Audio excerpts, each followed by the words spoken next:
আজি আমাৰ 3টা স্থানত হ'ব। এইটো আমাৰ প্ৰথম স্থান হয়। ইয়াতে আমাৰ যিটো জলসিঞ্চনৰ নলা আছে তাতে আমাৰ কৰা হৈছে।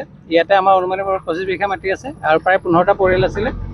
পৰিয়ালৰ মেক্সিমাম জেগাতে আপোনালোকে দেখিছে যে অলৰেডি তেখেতসকলে নিজে ঘৰ বাৰীও কিছু পৰিমাণে ভাঙি লৈ গৈছে। যিখিনি অৱশিষ্ট আছে আমি সেইখিনি ভাঙাৰ ব্যৱস্থা কৰিছোঁ। পৰৱৰ্তী লোকেশ্যন দুটা আমাৰ মিলনপুৰ আৰু নুৰপুৰত আছে। তাতেও আমাৰ অনুমানিক প্ৰায় 50 বিঘা মাটি দখলমুক্ত কৰা হ'ব আৰু অনুমানিক প্ৰায় 54 ঘৰ পৰিয়াল আছিলে। তাতেও আমাৰ মেক্সিমাম মানুহ অলৰেডি লৈ গৈছে আৰু যিখিনি অৱশিষ্ট আছে সেইখিনি আমি এভিকশ্যন মুক্ত কৰি আজি ব্যৱস্থা কৰিছোঁ। এই স্থানত বৰ্তমান কোনো ধৰণৰ অপ্ৰীতিকৰ পৰিস্থিতি আমি সন্মুখীন হোৱা নাই। ৰাইজৰ ফালৰ পৰা আমি যথেষ্ট সহযোগিতা পাইছোঁ। আমি তেখেতসকলক সময়মতে ন'টিছ চাৰ্ভ কৰিছিলোঁ।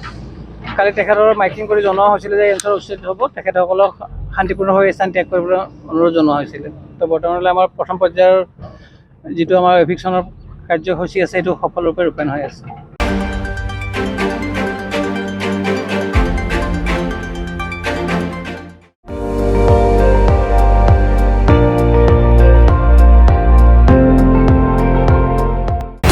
আপুনি চাই আছে ND24, সৰ্বশ্ৰেষ্ঠ নহয় সৰ্বোত্তমৰ দৌৰ।